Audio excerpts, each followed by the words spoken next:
Okay, so now we are adding our rational expressions together.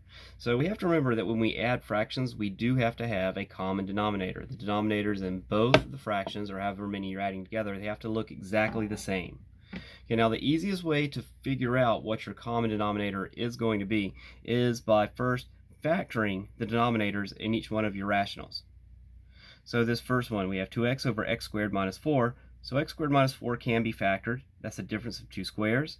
And we have 2x over x plus 2, x minus 2.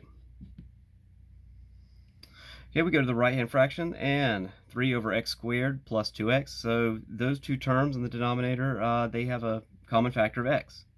So we're going to divide that GCF of x from both terms, and it factors into x times x plus 2. Okay, so now our goal is to make sure we have the same exact factors in both of these fractions of the denominators. Okay, our first fraction, we have an x plus 2 and x minus 2. Second fraction, we have x and an x plus 2.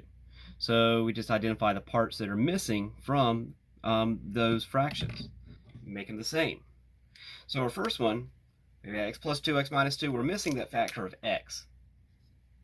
Okay, so what we do is we multiply the fraction by x in the bottom and the top. Okay, now we go to the other fraction and we say, okay, so what am I missing? I've got an x, I've got an x plus 2. I need the x minus 2. So multiply that, bottom and top. Now both fractions have the same exact denominators. They both have an x, they both have an x plus 2, they both have the x minus 2. All right, so now we can simplify this, multiply out the numerators only. So x times 2x is going to leave us 2x squared.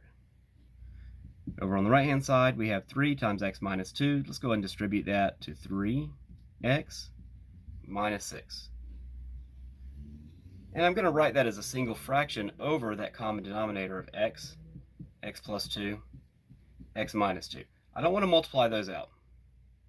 And so now I'll just combine my like terms, and it just so happens that no terms are alike, so nothing is going to combine, nothing's going to change about this. We've got our answer, 2x squared plus 3x minus 6 over our common denominator of x, x plus 2 times x minus 2. And that's our answer. All right, thank you.